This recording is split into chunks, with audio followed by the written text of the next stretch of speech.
कई सारे बच्चों ने ये डाउट भेजा मुझे मेरे व्हाट्सएप नंबर पे कि सर कुछ ऐसा तरीका बताइए, कुछ ऐसा एक तरीका एक्सप्लेन कर दीजिए ताकि हम लाइट रिएक्शन को बहुत इजीली समझ सकें और एग्जाम्स में लाइट रिएक्शन के बारे में लिख सकें। तो मैंने यहाँ पे एक प्रॉपर एक बहुत ही समराइज्ड वे में मैंने प्रयास किया है कि आपको मैं जेड स्कीम डिस्कस कर दूं ताकि आप आसानी से उसको एक्सप्लेन कर सकें और समझ सकें। तो सबसे पहले तो आपको यह समझना है कि एग्जैक्टली लाइट रिएक्शन में होता क्या है, लाइट रिएक्शन के जो प्रोडक्ट्स हैं वो कौन कौन से हैं। अगर आप इसको अगर समझ लेंगे तो आई होप कि आपके लिए बहुत आसान हो जाएगा लाइट रिएक्शन को समझना। तो अगर हम आपको इस तरह से एक्सप्लेन करें कि जो हमारा लाइट रिएक्शन है वो बेसिकली 4 प्रोटीन कॉम्प्लेक्स के थ्रू कंट्रोल किया जाता है, या यूं कह सकते हैं हम कि बिना उन 4 प्रोटीन कॉम्प्लेक्सेस के लाइट रिएक्शन एकम्प्लिश होगा ही नहीं। नॉर्मल जो पढ़ते आ रहे हैं हम लोग कि लाइट रिएक्शन लाइट के प्रेजेंस में होता है, प्लास्टिड में होता है, ग्रेना में होता है, ये सब बात बिल्कुल सही है, होता तो है, लेकिन it is very complex process. जो दिखता है कि बहुत आसान है वैसा है नहीं, है ना। तो जितनी भी स्टेप्स हैं, नॉर्मली आपने पढ़ा है कि लाइट रिएक्शन में फोटोलिसिस होता है, वाटर का ब्रेकडाउन होता है, ये बिल्कुल सही है, लेकिन that breakdown of water is actually the series of step, मतलब कई सारे स्टेप्स हैं उसमें जिसको वो कंप्लीट करता हुआ ही लाइट रिएक्शन को एकम्प्लिश कर सकता है या होता है, ठीक ना। अब आप देखिए मैंने यहां मेंशन किया है कि light reactions are catalysed by the 4 protein complexes.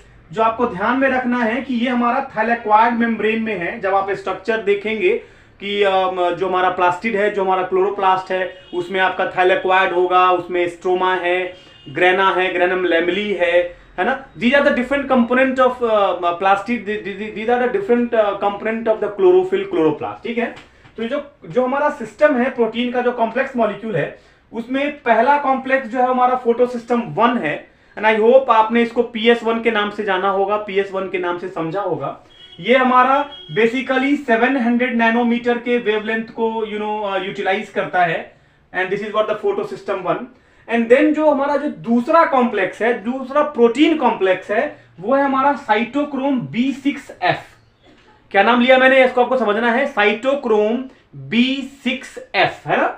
And the third protein complex is PS2, मतलब फोटो सिस्टम 1 को हम फोटो सिस्टम 2 भी, PS2 भी लिख सकते हैं, जो बेसिकली हमारा 680 नैनोमीटर पे एक्ट करता है। ये जो 680 नैनोमीटर है, these are the specific wavelength of the light. जो हमारा विजिबल रेडिएशन है 400 से लेके ऑलमोस्ट 780 नैनोमीटर तक, उसमें स्पेसिफिकली जो 680 से लेके 700 मतलब 700 नैनोमीटर तक का जो वेवलेंथ जो लाइट का है वो बहुत ज्यादा एक्टिव रहता है, और वो स्पेसिफिक प्रोटीन कॉम्प्लेक्स में ही अपना इंपॉर्टेंट रोल प्ले करता है। तो इसको हम ऐसे समझ सकते हैं कि जो फोटो सिस्टम 1 है वो 700 नैनोमीटर पे काम करता है, फोटो सिस्टम जो 2 है वो 680 नैनोमीटर पे वर्क करता है, एक्टिवेट होता है, हम ऐसे भी कह सकते हैं। And the fourth one is ATP synthesis.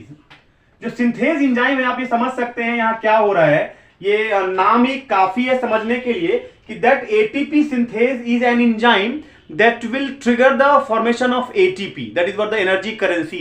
जो हमारा एडिनोसिन ट्राइफॉस्फेट जो एनर्जी मॉलिक्यूल है, जो एनर्जी करेंसी है, जो ग्लूकोज के ब्रेकडाउन से जो बनता है, तो नॉर्मली ये लाइट रिएक्शन में भी इसका फॉर्मेशन होता है, but by the process of phosphorylation. तो ये जो एंजाइम है इसका मेन रोल वही है कि how the ATP will be produced. अब अगर आप देखिए तो मैंने एक छोटा सा फ्लो चार्ट बनाया है यहाँ, ताकि मैं आपको बताऊं, आपको ये एक्सप्लेन कर सकूं, इसके लिए आपको मैं आसान आपके लिए कर सकूं लाइट रिएक्शन के अलग अलग स्टेप्स को। ये हमारा एक जेड स्कीम है ना। और लाइट रिएक्शन में ये सभी चारों कॉम्प्लेक्स जो है वो एक साथ परफॉर्म करते हैं सीरीज ऑफ मेथड्स के थ्रू, और उस सीरीज ऑफ मेथड्स के थ्रू जो जो चीजें बनती हैं, ये हमें बहुत आसानी से, बहुत जरूरी है याद रखना कि क्या क्या बन रहा है। ये अगर आप याद रख लेंगे तो आपको मतलब लाइट रिएक्शन की 90% चीजें आपको बहुत इजीली समझ में आ जाएंगी, ठीक ना। एक तो इलेक्ट्रॉन बनेगा, ठीक है, E- is a symbol for the electron. ये हमारा H+ है, इसको हम प्रोटॉन भी कह सकते हैं, हाइड्रोजन आयन भी कह सकते हैं। Then we have ATP and NADPH जो एक रिड्यूसिंग एजेंट है, और ये जो NADPH आप देख रहे हैं, it acts as a reducing agent, और ये एक NADPH हमारा 3 ATP के बराबर है। ये भी MCQ में आता है, तो आप इसको नोट डाउन कर लीजिए, ये आपके बहुत काम आने वाला है आने वाले समय में। मैं फिर रिपीट कर दे रहा हूं कि जब ये NADPH आप रिड्यूस करेंगे तो ये 3 ATP देता है, ठीक ना। ये हम फर्दर आगे भी डिस्कस करेंगे। And this is what the Z scheme. ये मैंने यहाँ पे बहुत आसान से हम फ्लो चार्ट के फॉर्म में एक्सप्लेन करने की मैंने कोशिश करी है कि सबसे जो पहला स्टेप है हमारा जेड स्कीम का, उसमें लाइट जो है वो हमारा एब्जॉर्ब होता है LHC में, लाइट हार्वेस्टिंग कॉम्प्लेक्स में, बाय द फोटो सिस्टम 2। हमें ये याद रखना है, सबसे पहले फोटो सिस्टम 2 एक्टिवेट होगा, सनलाइट आएगा फोटो सिस्टम पे, फिर वहां से सनलाइट इलेक्ट्रॉन को एक्साइट करेगा, excitation of electron, and that excitation of electron will be transfer to PS2, जहां पे ऑलरेडी एक इलेक्ट्रॉन एक्सेप्टर अवेलेबल होगा। वो उस इलेक्ट्रॉन को एक्सेप्ट करेगा एंड देन दैट इलेक्ट्रॉन जो एक्सेप्ट किया गया है फोटो सिस्टम 2 के थ्रू, वो ट्रांसफर होगा एक दूसरे इलेक्ट्रॉन एक्सेप्टर में, फोटो सिस्टम 1 में। याद रखना है, सबसे पहले फोटो सिस्टम 2 का काम शुरू हुआ, इलेक्ट्रॉन एक्साइटेड हुआ, that electron will be transfer to the sum of the acceptor, फिर वहां से वो इलेक्ट्रॉन एक्सेप्टर के थ्रू फिर से वापस PS2 को जाएगा, and then electron transfer from the acceptor जो PS2 से एक्सेप्ट किया गया था, उस वही इलेक्ट्रॉन फिर से ट्रांसफर होगा PS1 में, that is what the photo system 1, जो हमारा एक प्रोटीन मॉलिक्यूल है cytochrome, by the channel of ETC, electron transport chain के through. And then what happened, there is a synthesis of ATP at this stage. ये याद रखना है कि जो ATP का जो फॉर्मेशन है by the ADP plus inorganic phosphate, इसी स्टेप के बीच में हमारा ATP का सिंथेसिस होता है, and that is what the formation of ATP। Then again what happened, there is a excitation of E electron in photosystem 1. photosystem 2 से electron excited हुआ, फिर वापस photosystem 1 में गया, ठीक ना, और फिर वापस photosystem 1 में आया। ध्यान से देखिएगा, photosystem 2, फिर इलेक्ट्रॉन ट्रांसफर हुआ, एक्सेप्टर ने एक्सेप्ट किया कहां, photosystem 2 में, वो एक्सेप्टेड इलेक्ट्रॉन फिर से ट्रांसफर हुआ photosystem 1 में। अगेन व्हाट हैपेंड, photosystem में एक्सेप्टर के ट्रांसफरेंस के बाद ATP बन गया, ATP बनने के बाद फिर से इलेक्ट्रॉन एक्साइटेड हुआ, फोटो सिस्टम 1 में गया, and then after another acceptor, फिर से वो इलेक्ट्रॉन दूसरे इलेक्ट्रॉन एक्सेप्टर के पास गया, and then further there is a reduction of NADP plus into NADPH plus H plus. यहां रिडक्शन हो रहा है, ये याद रखना है। This is what the nicotinamide adenine dinucleotide phosphate, ये हमारा एक रिड्यूसिंग एजेंट है, जो एक NADPH मैं लिख दे रहा हूं, ये हमें बहुत जरूरी है हमारे लिए याद रखना। एक NAD जो PH है, एक NADPH जो है वो हमारा टोटल 3 ATP प्रोड्यूस करता है। क्या बनाता है? 3 ATP प्रोड्यूस करता है, and this is what the Z scheme, जो आपको याद, चूंकि ये जेड फैशन में होता है, ये स्ट्रक्चर भी मैं अभी बना के दिखाऊंगा कि ये एग्जैक्टली जेड के फॉर्मेशन में आएगा। वो आप, it seems to be like this, है ना, जेड की तरह, तो इसीलिए इसको हम लोग जेड स्कीम कहते हैं। और मुझे उम्मीद है कि ये चीज आपको अब थोड़ी बहुत क्लियर हो गई होगी। अभी हम फर्दर भी इसके आगे के पार्ट्स को डिस्कस करेंगे डायग्रामेटिकली कि how the Z scheme will be accomplished to produce ATP and NADPH through the transfer of electron from photosystem 2 to again photosystem 2 and again from photosystem 2 to the photosystem 1 to produce ATP and NADPH। मतलब हमारा जो motive है Z scheme का, वो दो चीजें बनाने को है, एक ATP मॉलिक्यूल और दूसरा हमारा है reducing agent NADPH। That is what the most important component that will be produced during the Z scheme. ठीक है, उम्मीद है कि ये चीजें समझ में आ रही होगी आपको। अगर कहीं भी आपको कोई डाउट दिखता है तो कमेंट सेक्शन में आप जरूर मेंशन करिए, ताकि मैं फर्दर आपके उस क्वेरीज को मैं रिजॉल्व कर सकूं। Thank you. तो इस वीडियो में जो हम लोग देखने वाले हैं वो टॉपिक हो गया हमारा cyclic phosphorylation and non cyclic phosphorylation, जिसको हम लोग फोटो फॉस्फोराइलेशन भी कहते हैं। अब नॉर्मल हमें जो टॉपिक अभी जस्ट डिस्कस किया प्रीवियस स्लाइड में, वो ये बता रहा था कि what exactly happens to the light reaction. तो मैंने आपको ये ऑलरेडी बता रखा है कि लाइट रिएक्शन का जो प्रोडक्ट है वो हमारा प्रोटॉन है, ऑक्सीजन है, ATP है और एक रिड्यूसिंग एजेंट है हमारा NADPH।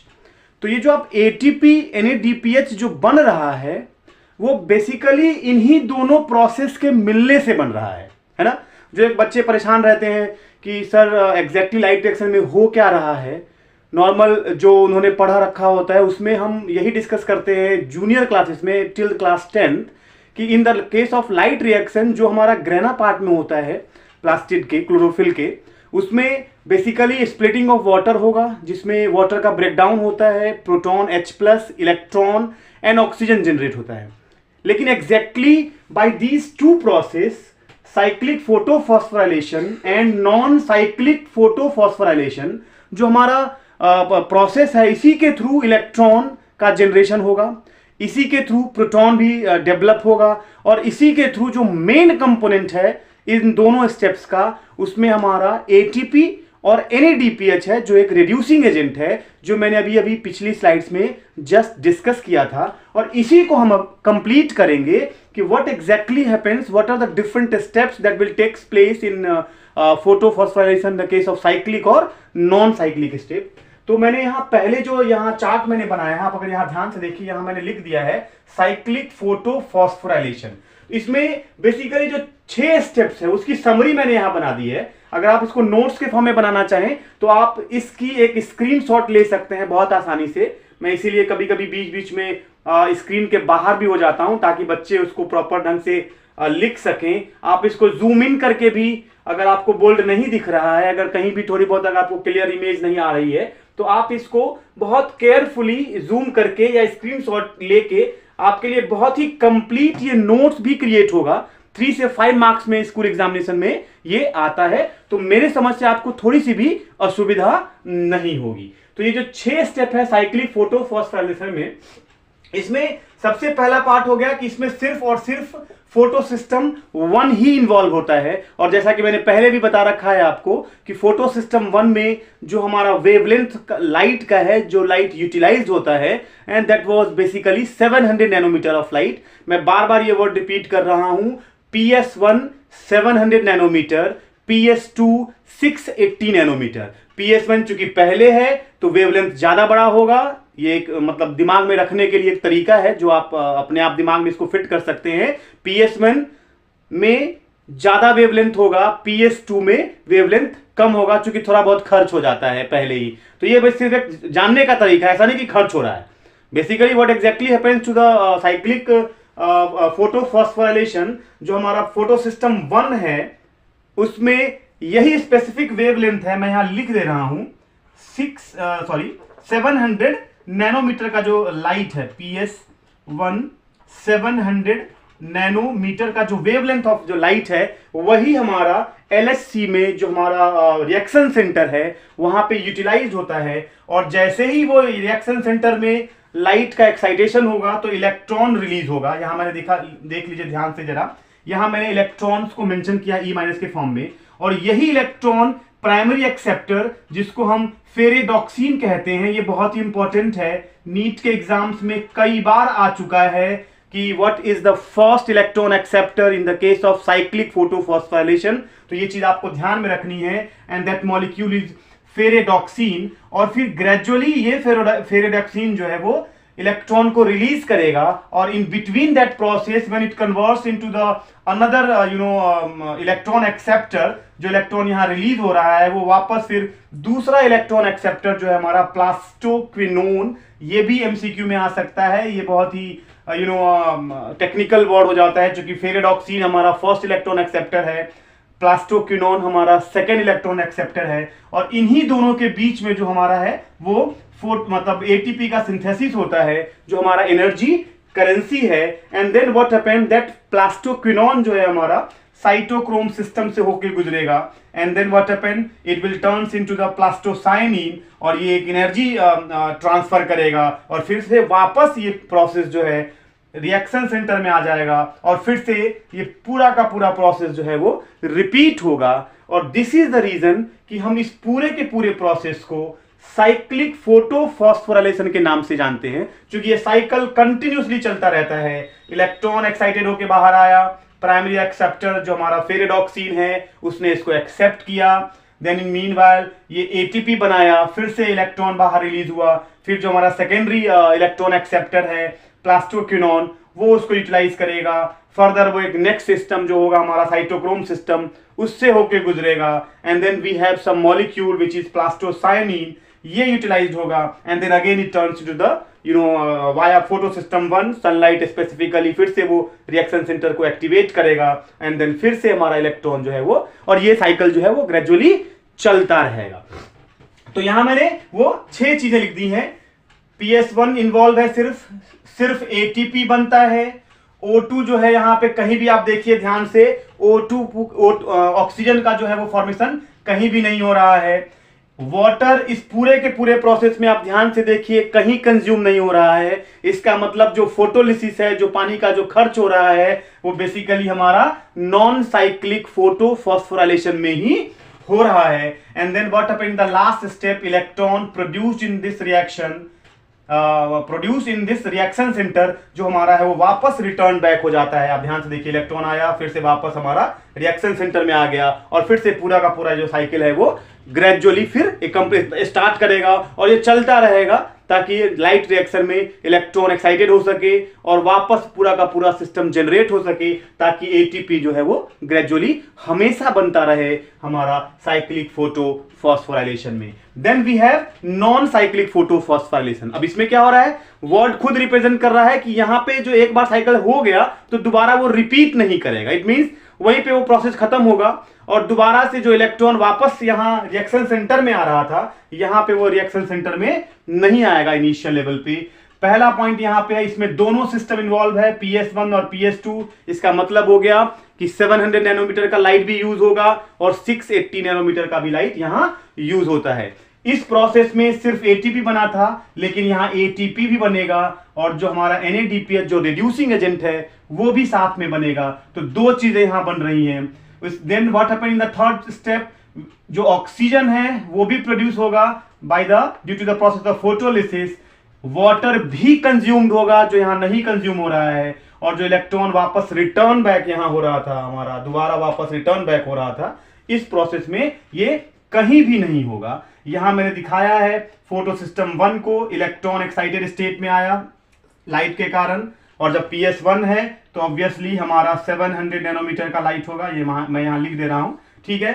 700 नैनोमीटर का लाइट यहां आया, इलेक्ट्रॉन एक्साइटेड स्टेट में बाहर रिलीज होगा रिएक्शन सेंटर से, और जो हमारा प्राइमरी इलेक्ट्रॉन एक्सेप्टर है, प्राइमरी जो एक्सेप्टर है, यहां भी हमारा क्या है, फेरेडॉक्सिन है। फिर वही इलेक्ट्रॉन NADP को रिड्यूस करेगा, NADPH प्लस में, यहां देखिए मैंने यहां मेंशन कर रखा है, 2H प्लस से एड अप होके ये फिर NADPH प्लस के फॉर्म में आएगा and then it goes to the dark reaction, जहां पे CO2 का जो हमारा प्रोसेस होता है रिडक्शन का स्टार्च के बनने में, वहां जाके फिर से यूटिलाइज होगा। And then what happen in the case of this non cyclic photophosphorylation, फिर से यही प्रोटॉन, अब यहां देखिए, यहां मैंने फोटो सिस्टम 2 को भी दिखाया है क्योंकि यहां पे दोनों सिस्टम इन्वॉल्व है नॉन साइक्लिक में।